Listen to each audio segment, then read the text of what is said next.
So the story here is that this is really about a research project that we've been doing over the last, this specific project we've only been doing about 4 years, but yeah, the work has been going on for about 10 years. So this specific project, which was funded by INIA, the research organization in Uruguay, was called Strengthening INIA's Research Network on Sustainable Water Management for Agriculture and Forestry, and included myself and Walter Baethgen from the IRI, International Research Institute for Climate and Society at Columbia University, and Eliana Nervi, who was our project manager, but also our busybody for a lot of the things that we were doing. So, and of course, yeah, and people at the University, and Dare had some role within this project as well. So that's why I thought it'd be interesting to tell the story here in the Dare seminar. So I guess the first question is why do we work in Uruguay, and why did I end up in Uruguay? And so partly that's actually random chance, and which is kind of relevant for Dare as well, right? It's a bit of randomness is good, and uncertainty. And so this is just because someone else couldn't go, so I ended up going, and that was the start of a 10-year journey in Uruguay. But the other reason why Uruguay and why I've kind of been interested in staying with it is because Uruguay is a small agriculture-dominated country, and with my background in agriculture and agricultural hydrology, it's always been very interesting to work in that area. And particularly Uruguay sees themselves as leaders in sustainability. They really want to be leading on the sustainability front. And so, for example, they've got full traceability of several of the agriculture products that they produce. So you can actually go, paddock to plate with, for example, their Uruguayan beef. So that's one of the things that you can follow. And they really see themselves as being able to offer an opportunity to become what they call a regional observatory. So they want to be kind of showcasing how you do this sustainability and how you do agricultural sustainability to say the rest of Latin America, but even globally, the global South and things like that. And so my reason why I got involved, because INIA Uruguay was specifically looking at this cross-domain discipline, and again, this is kind of what Dare has also been about, is they were looking at this combination of what, in this case, this cross-domain discipline of hydrological modeling and agriculture at scale. So they wanted at the larger scales, that's what they were looking at. So, and that's because irrigation and land use changes are key pressures on water in Uruguay, and that's very similar to Australia. So that's one of the reasons why they also were interested in Australia and wanted to talk to people in Australia. They've got very good connections with New Zealand, but they also are interested in what's happening in Australia in this case. The other reason why, and I was particularly interested in also in the context of Dare, is INIA has a very significant research capacity. There's kind of a mini CSIRO focused on agriculture, and it's been very, very good at collecting data from field experience. And some of their long-term experiments have run for 60 years. So there's some really significant data there. However, there's limited modeling and data science capacity, and that's really the gap, and that's really where I would like to make some progress. So yeah, I've been working in Uruguay for 10 years, and this is the second FPTR project for the group that we're working with. And the idea is that we support the research that's going on, we build capacity, but also provide mentoring to some of the researchers.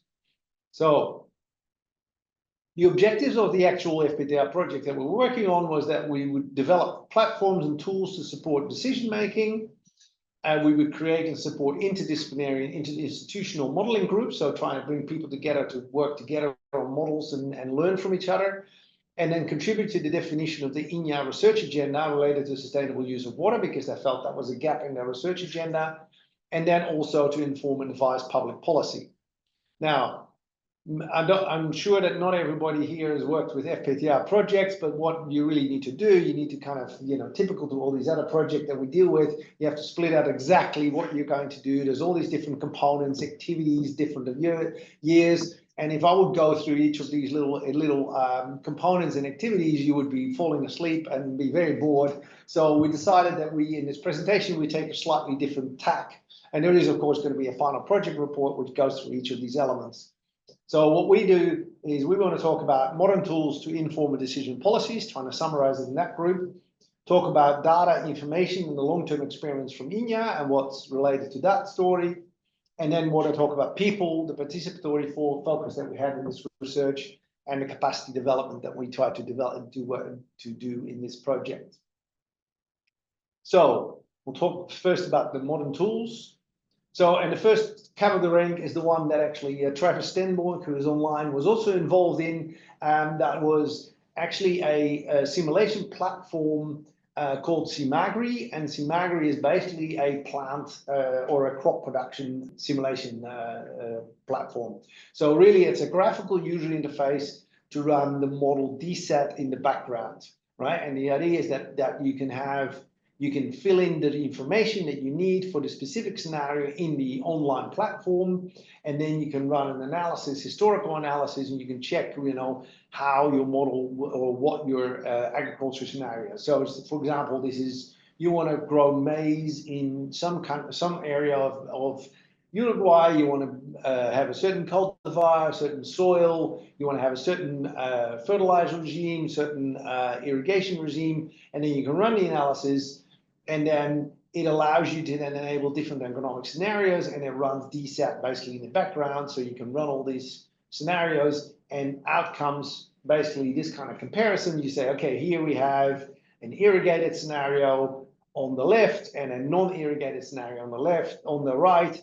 And this is the typical, yield that you might get. These are the range of yields where across all the years that are simulated. There's about 100 years of data, and I think the historical analysis only has about 40 years of data, I think, for climate.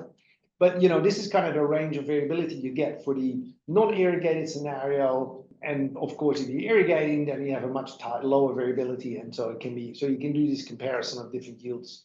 And then you can also compare that kind of as a probability of exceedance. So you can say, well, what's the probability for that I produce 10 tons of a maize crop? What's the probability if I'm irrigating, and what's the probability that I'm not irrigating? And of course, when you're not irrigating, the probability of that is much lower than when you are irrigating. So as a decision support tool, this is really useful. So the actual code, the original code, was quite basic and not very well developed, and so Travis did a great job of kind of reorganizing the code, streamlining a lot of the information, bringing it all together, and so it basically and making sure that there weren't any kind of strange things happening in the code, that if you put some input in, you get a different result than if you than you would expect. So that's been quite a bit of effort and quite a bit of work, and that's now being handed over back to INIA. So here's another way of looking at that in a temporal view, and then there is also in addition to that, you can actually look at a forecast,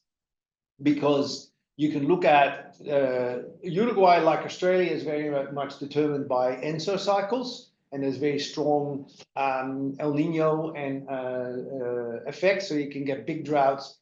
Even though most of the time the country is pretty wet, you can have big droughts. So what you can also do, you can actually run a tercile analysis, where you look at, for example, in this case, you're saying 20% of the years will be less than normal, 40% of the years will be normal, and 40% of the year will be over normal. And I'm using some observed data. I'm choosing a certain specific time that I'm looking at what will happen, and then I can make a forecast, and I can look at the forecast scenario based on 40 years observed data, and say, what could I expect based on the year that's actually being, given that I've got a wet or a dry year, what's the scenario that I can expect?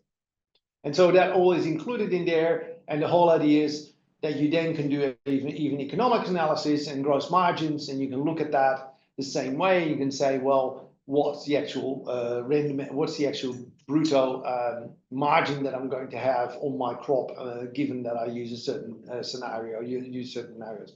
So as a decision support tool, this is really important for many farmers.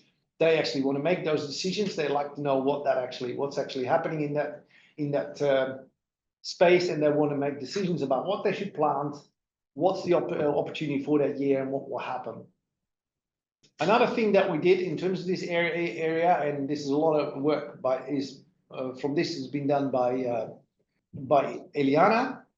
That is, there is a lot of data on carbon and biomass in Uruguay, and so what we did here is we used that data to calibrate a very long-term, like an annual model called Descent, and then you can look at that, spatially, again, looking at decision support tools, okay, can you then include that into some kind of a map where people can click on a map and say, okay, run the actual biomass for that area, show me what it looks like, show me what the results are over years and what the times is and what kind of biomass can you expect. And so this is just to show that we actually analyze that we actually calibrate that model based on the actual observed data, but also ran different type and different other data that we have and different other models, comparing models against each other. And you can see that they agree pretty well with each other. So we're overall getting a reasonably well-calibrated model to try and make this prediction. So this is kind of a national model of biomass of pastures, and basically people can analyze what they could expect in terms of the biomass. So again, trying to translate data that exists into decision support tools that people can use to make decisions in the field. And this is an online visualization. You can actually go to this actual link and you can actually have a look at that app and play around with that app if you want to. So the next thing that we did is related to actual looking at the impact of forestry. So there's two major things happening in Uruguay, and one is in terms of they would like to investigate irrigation and how much irrigation they can use. But the other one is there's a lot of forestry plantation work going on, and they're worried about the impact of forestry plantations on water quantity. So there's this transition from a traditional system which is much more pasture based. There's a lot of agriculture pasture, and it's a natural pasture area. It's like the pampas in Argentina or the prairies in the United States. It's basically natural grassland. And there's some debate of why it is natural grassland and why there are no trees. But in general, the ecological development has been that when they, basically the Spanish and the Portuguese came in, it was grasslands, and so they set up pasture-based agricultural systems. And so now what's happening is there is a push to change some of that into forestry plantations because of the value of pulpwood. And basically it's a commercial operation where they produce massive amounts of pulpwood in terms of forestry. And so the question is, does forestry, knowing from the Australian experience that we say we plant trees because we want to increase evapotranspiration because we want to reduce salinity, in Uruguay, when we plant forestry, will we increase evapotranspiration and therefore lose water in the streams, so lose water quantity?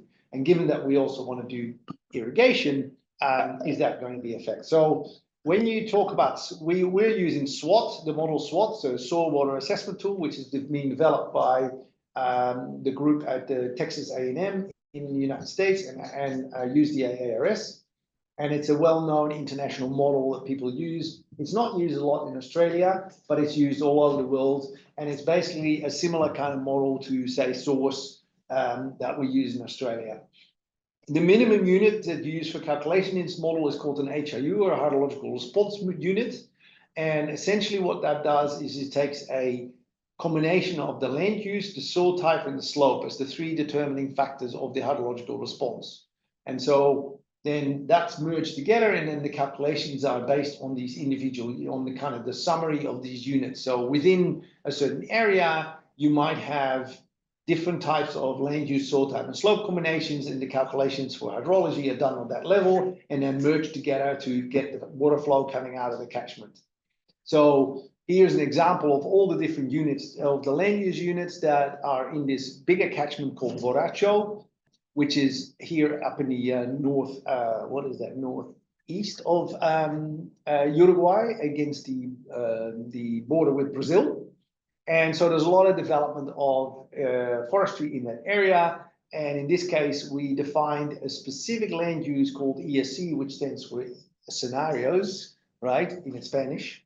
And in that case, those are all the soils that potentially could be planted in trees. So we wanted to look at the expansion of forestry and find out what the expansion of forestry would mean for the outlet, for the stream flow at the outlet at Paso Borracho. So, of course, implementing that means that there's two things that we wanted to make sure about. We wanted to make sure we had the plantation dynamics correct. So we wanted to make sure that it actually physically represented the behavior of the tree plantations correctly, because we needed to take into account, that these trees are being planted at different times during the period that we were simulating, that they were growing, those trees were growing, that they're then getting harvested after so many years. For example, you know, eucalypts get harvested after 10 to 15 years. Pine plantations get harvested about 20 years. And so that needed to be included within the model to make sure that we did that right. So that was quite a bit of work to just make sure that we got those dynamics correct. And then what we did what we call a multi-step calibration, where we first calibrated on evapotranspiration to make sure we got the evapotranspiration correct, the signal correct. And then once we had that correct, we did a calibration on the flow to make sure we could do a verification. So the calibration was from 2004 to 2015, so 11 years. That's quite a long period normally for hydrological models. And then we had a validation of 2016 to 2024. Right, and so overall the model actually it's a monthly time step, so the model behaves quite well. We get, you know, performance metrics which are like 0.9, so it is at that monthly time scale performing quite well. And it also we can show that it does a good job at actually looking at the growth of the forestry and all those kind of things. So then once we were happy with that model and we are happy with the calibration, we then could apply these forestry scenarios. So again, this is to give you actually the overview of the performance metrics, and you can see this, those are quite good, except for the ET. The ET was not as good in terms of the evapotranspiration. There was slightly less, but as you can see, it captures the seasonal dynamics very well, even though it might not be reflected in some of the metrics that we were getting. Okay, so when we're then looking at these scenarios to try and evaluate the impact of forestry plantations, the key metric that we were looking at was the changes in the flow duration curve. So this is a typical flow duration curve for, and we're looking at basically less quantity of water and more quantity of water for those of you who are not hydrologists, right? So this is on the y-axis, there's the flow, and on the x-axis we have less frequent to more frequent. So in other words, low quantities of water we get very frequently, right? On the chance of having a low quantity of flow is much higher than the chance of getting a high quantity of flow. All right, so then we can define, in this case, in Uruguay, they are interested in the 60th percentile in terms of managing these forestry plantations. They're saying you actually can move. You can use the amount of water that is in between the 60th percentile and the 50th percentile, or the 0.6 probability and 0.5 probability. So the 60 percentile, we have a Q60, which we have a flow rate, and they say, well, you can use water if you then change the flow duration curve under forestry, which is the red one. Then you can shift that, and you can shift the Q60 to be matching what used to be the Q50. And in this case, that's a 21% difference in flow at that end. The tricky thing is, and that we kind of highlighted to everybody there, and that we talked about a lot, is that if you look at another part of the flow duration curves, like the lower flows, you actually have a much larger impact. It's actually smaller volumes, but you percentage-wise, you have a much bigger effect. So it's important to kind of understand that while you might not have as big your effect at the larger flows might not be as big, it might not be such so important. Actually, when you're at the lower end, you actually might have quite a significant effect on the flow, and that can be quite important because the lower flows might be supporting certain ecosystems that you actually are worried about. So looking at the whole flow duration curve rather than actually just the Q60, Q50 is important. So what actually is the trick? If we're just thinking about a shift to Q50 to Q60, then what people think about is that the flow duration curve just shifts down. We just have a small shift down, right? But what actually happens is the flow duration curve tilts.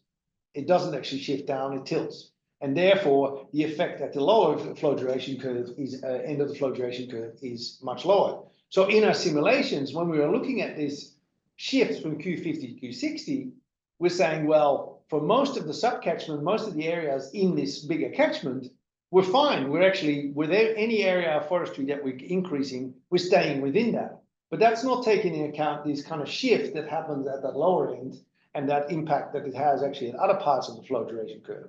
So the point we were trying to make to these people, to the policymakers in Uruguay around this, that it's important to consider that you're not just looking at this one little segment of the flow duration curve. You actually need to look at the whole flow duration curve, because that's really where everything is happening.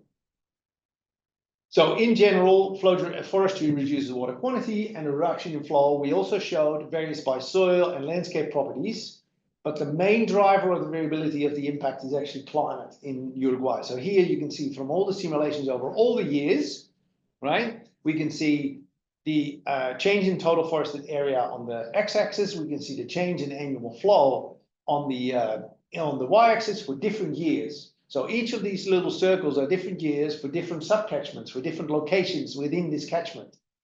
And the dark blue ones are at the lower end of the catchment, and you can see they're grouped on this lower area, lower percentage of forested area, and they have lower impact because they're downstream from where everything is happening. And while in the upper catchment, which are the yellow ones, you can see much bigger changes in flow in many cases, and they happen at the much larger changes in forested area because they're in the upper catchment. That's the areas where they actually do most of the forestry. So again, you can see that the impact is actually different. One thing now that overrides all that variation is this variation due to climate. So year to year, you're having a much bigger effect one year than another year. And you can look at that differently. This is looking at the rainfall terciles. The blue rainfall terciles are all the high rainfall years. The blue ones are all the high rainfall years. The yellow ones are all the low rainfall years. And you can see that, oh no, the low rainfall years are actually the pink ones, sorry.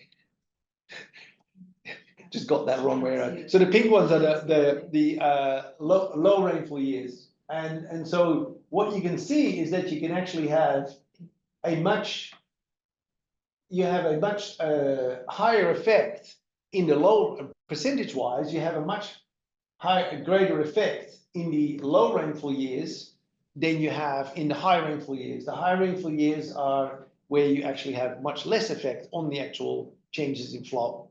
And another way to look at that is you can look, and this is a very busy slide, I know, but the main thing you want to see is that there's a change in the Q20 to Q75 going left to right. So high flows to low flows. And again, you see high flows, less effect, low flows, high effect.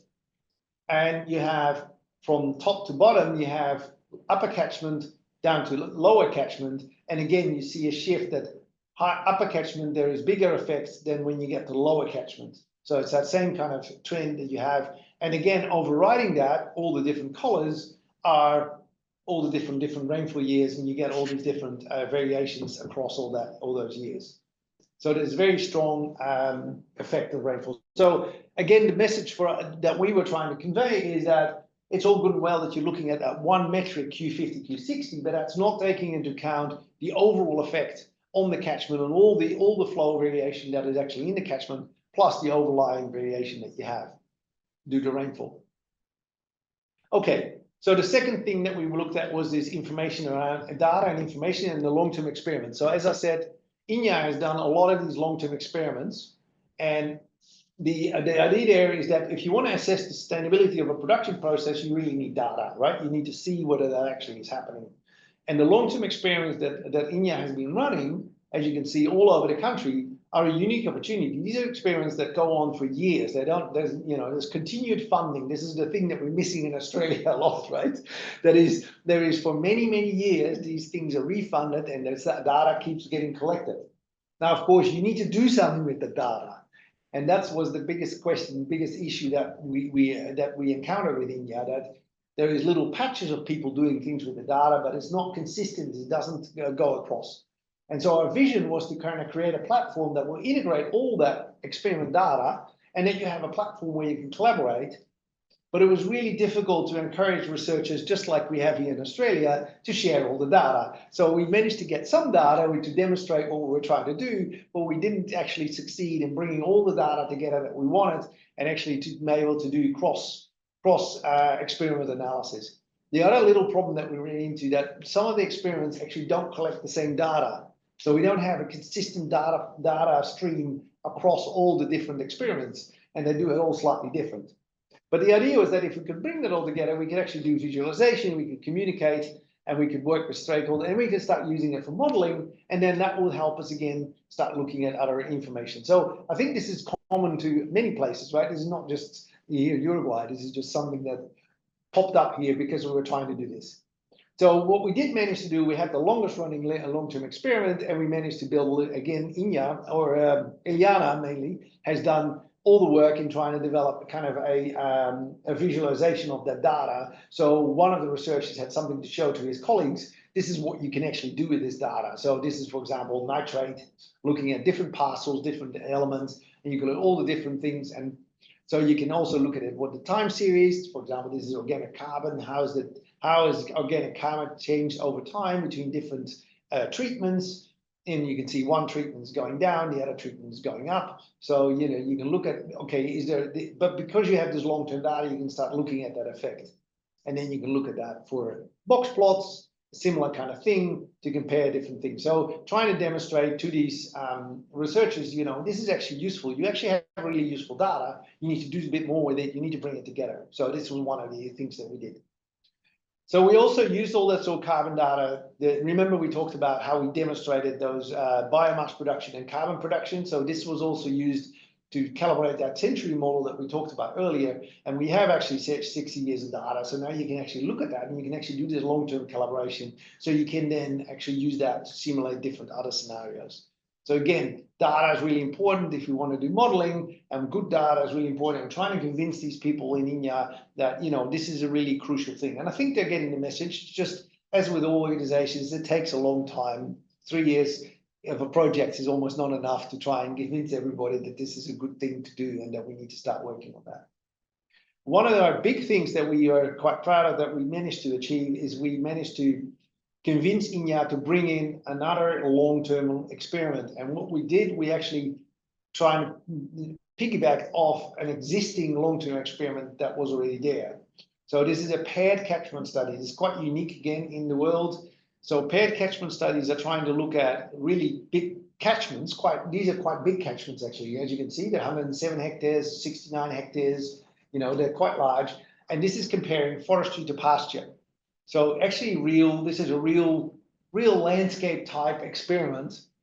And it's in Australia, we've had a few examples of that as well. The Brigalow catchment, but they're much smaller than agriculture. The Karua forestry catchments, but the data is not publicly available. And there's a couple of all these different things that are out there that we actually have done the same kind of thing. Same thing here. This data was not publicly available. It was between a private company, a forestry company, and North Carolina State University.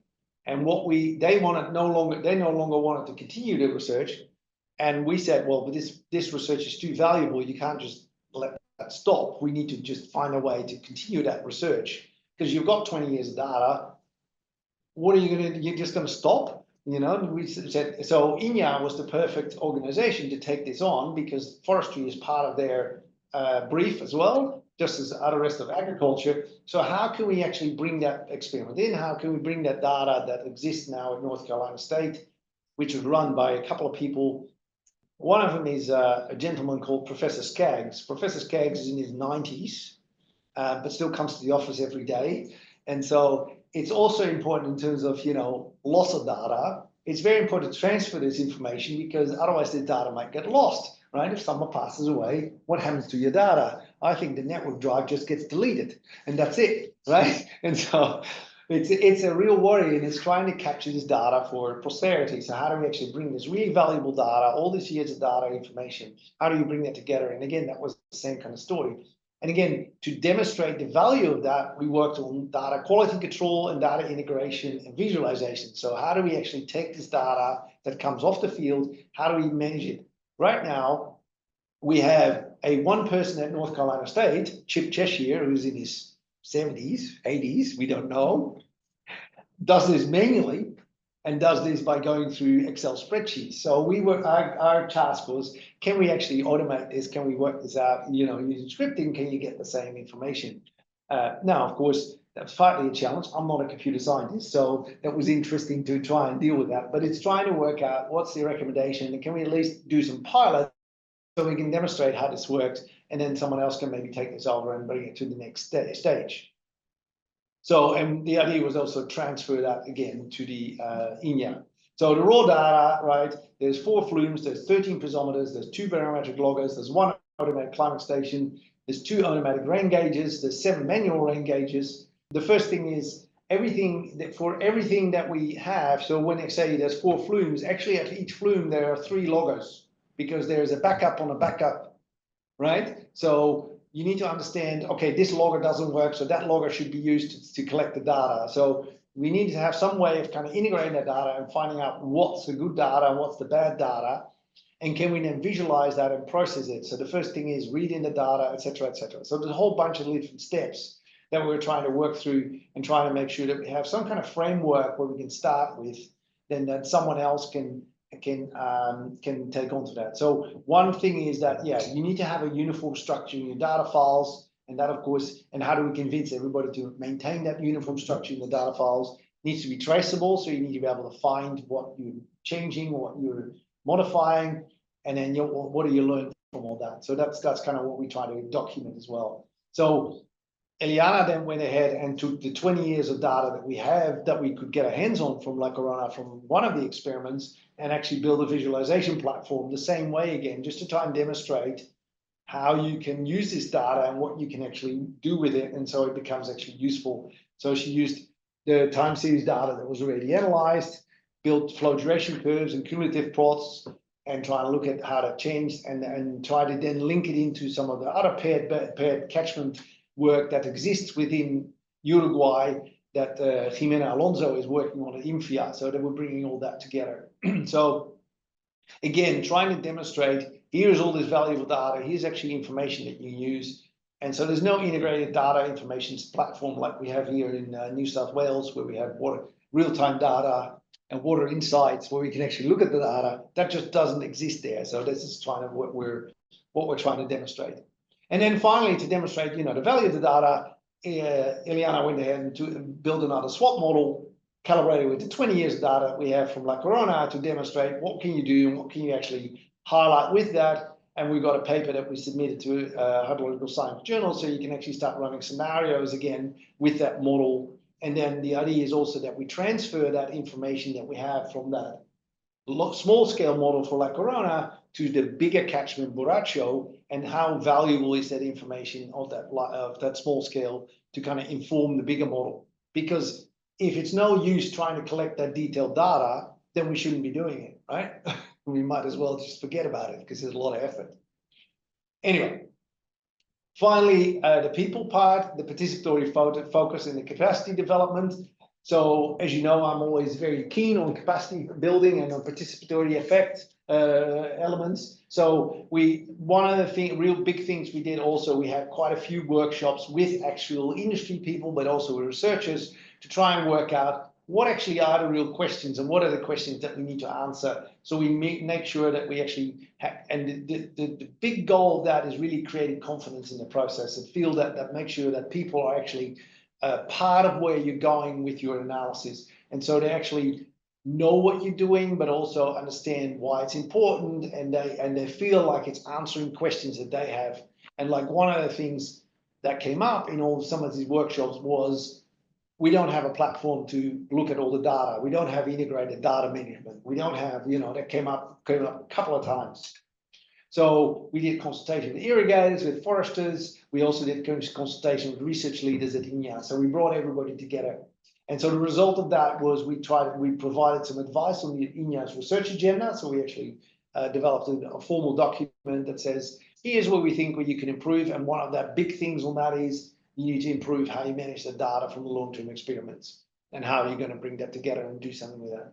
But we also use that kind of information to try and build some information for decisions and policies that people are trying to make, to try and actually give input in some of these policies that are happening in Uruguay. And again, because Uruguay is a really small country, I was there one of my first trips, and straight away I got introduced to the Minister of Agriculture, and I had to go and so if people know each other, it's very, so once you actually, so it is really nice in terms of impact. You immediately actually have an impact, because you talk to people, and then it's quite quickly cascades through the system if they think it's important.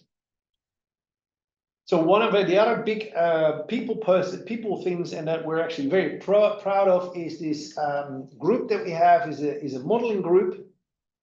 This is also a long story. We started this in 2015, and really the idea was, can we bring together young professionals from research and government institutions to work together on developing hydrological modeling capacity? Again, like I said, there was a lot of engineering modeling capacity. So there was, dams and infrastructure work and hydraulic work and flooding, but there was very little at this landscape scale modeling where we're looking at what is actually happening if in scenario modeling that you want to do at landscape scales, where you're taking into account all this spatial variability, similar to what we're doing in the Murray-Darling Basin, similar kind of things that we're trying to do in Australia, right? And so that wasn't there. So we said, well, can we bring these people together? Can we do the SWOT modeling with these people? Can we develop models? And we started off with one catchment as an experiment. That was the Santa Lucia catchment in Montevideo. They're one of their water supply catchments. And started demonstrating how they could use this model to make these kind of decisions and also trying to run scenarios. And then and because we were working with these people who worked in the government institutions, it gave us an opportunity to demonstrate to the government institutions what the value of that modeling was and what they could talk to their bosses and things like that. So it was partly capacity building, but it was also partly bringing this outreach towards other institutions. And that's been very successful because the people enjoyed working together, enjoyed exchanging their ideas, enjoyed working together on models. There's a whole bunch of other models that have been developed across Uruguay now using the SWOT models. And so we have a whole bunch of different models running and people are doing all kinds of analysis with it. And the results are that there is this translation of these results actually to inform policy because, for example, some of the results have been used for the State and Environment Report for Uruguay. So that's kind of nice, right? It's actually delivered something and actually had an impact. And you can also see in my little graphic here that initially it was all capacity building and I was training people in how to do things. But now actually a lot of the work that's going on is just independent modeling work. I don't really have anything to do with it. They just do. And that's really nice too. That's really nice to see as well. And the other thing that's happened, 10 years, some of these young professionals now have moved up in the organization. They're not actually doing the modeling anymore, but they know about it and they know about the group and they are proponents of the group. And so their colleagues are now working in it. And so that's really nice too. So it's really a nice example of how that actually worked quite effectively. And it took a lot of effort, but in the end, it was definitely worth it. And Eliana, again, has done a lot of work in trying to bring this group, to keep this group together and trying to organize meetings and making sure that everybody kept doing things. Every time I go to Uruguay, I try to do at least some formal training. So, often I tap into master's courses that are being given at the university, and then we try and bring in as many people in as possible. So, for example, I've taught a course on elements of hydrological modeling and something on modeling, model calibration, validation in R. And often we get, 15, 20 participants, something like that. We've done some of this actually online during COVID, which made it a bit more challenging, but it worked also. So we basically ran, capacity building online. One of the big things that we thought was a pity was we didn't have as much participation from INIA. We don't really know. We were trying to analyze why that was. And so one is that possibly the courses that I gave were basically pitched too high. They were not pitched for people who had no experience in this area, and I needed to start at a much lower base. And that might be something that we can learn from this and can do in the future. But the other one is that INIA really don't have anyone in this area. They don't really have anyone on hydrology and landscapes. They hired a postdoc for a while, but that hasn't continued. And so now they kind of have this gap themselves where they actually don't have many people who are in this area. So when I then give a course in this area, it's not that relevant for them. So that's something that we also reflected back to INIA and said, you need to think about it. If this is important for you, this area is important, you want to make decisions in this area, you need to actually make sure that you have the capacity to run that. So one of the things that we do on top of that is then trying to work one-on-one with some researchers, trying to develop some mentoring.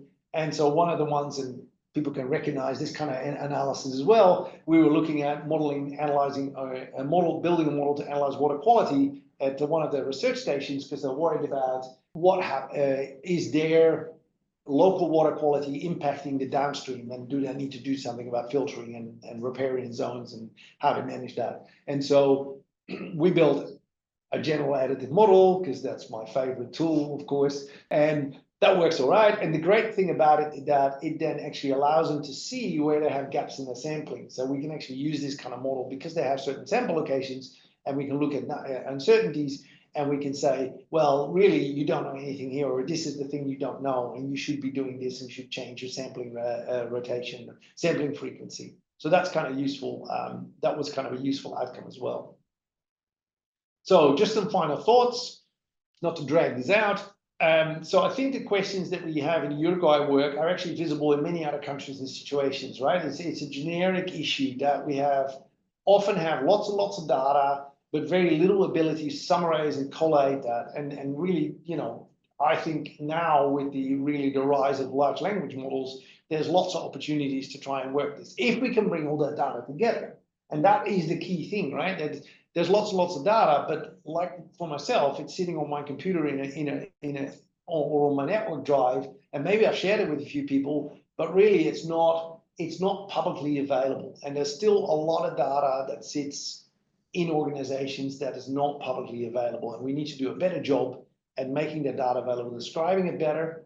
And I think there is an opportunity two ways with large language models. One is that data can feed into large language models, can help us answer questions. But the other one is large language models can maybe be really good at actually classifying the data and understanding the data, and actually reading the data and saying, hey, is this data from your soil experiment? Is this data from your whatever experiment?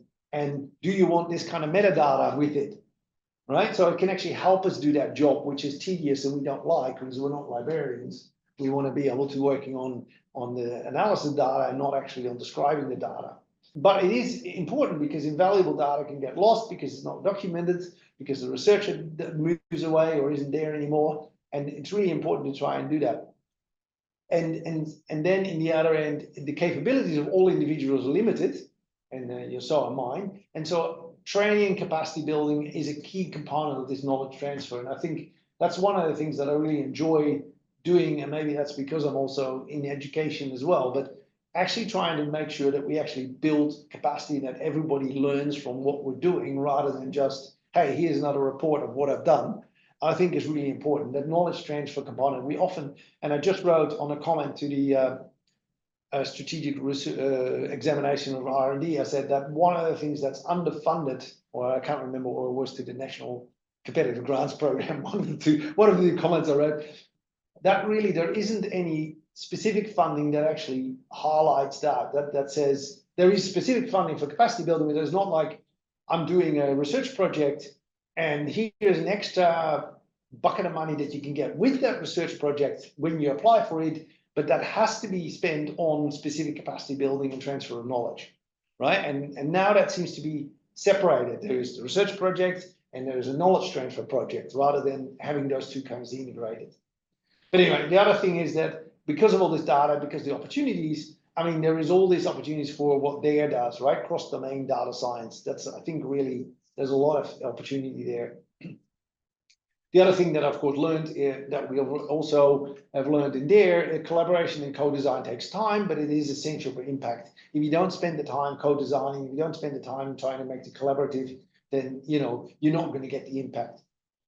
And yeah, then the other thing I think for Uruguay is really interesting that they want to be this observatory, and I think that's a real opportunity for them, and it's an opportunity to try and attract international research from, say, the Gates Foundation or something like that, because they would be interested in that kind of work. So it's a small enough country to kind of do nationwide implementation of research, and that's really interesting. Yeah, Sri Lanka might be thinking about that too. All right, so we of course got a new plan. We want to do a new plan. We want to do a new project. And so one of the things is, keep working on this area of tools to organize and analyze data. We will have to hire some people with computer science experience because, if that's not going to be me and Eliana again. We're going to have other people in there to try and do that. But yeah, building on some of the work that Travis was doing, I think that's really, and some of the people that we've have worked on, Josh as well, how do you actually do this better job at organizing and analyzing the data? And then we can build on the extending the existing capacity in INIA. There is actually a unit that's supposed to do that, but it's very small and understaffed and needs really get strengthened.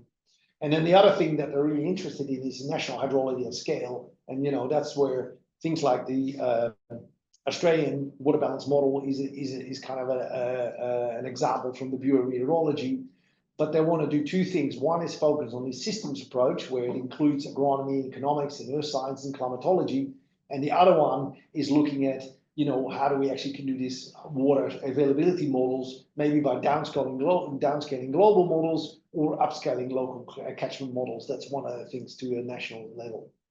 That's all I had. If there are any questions, I'm more than happy to answer all that.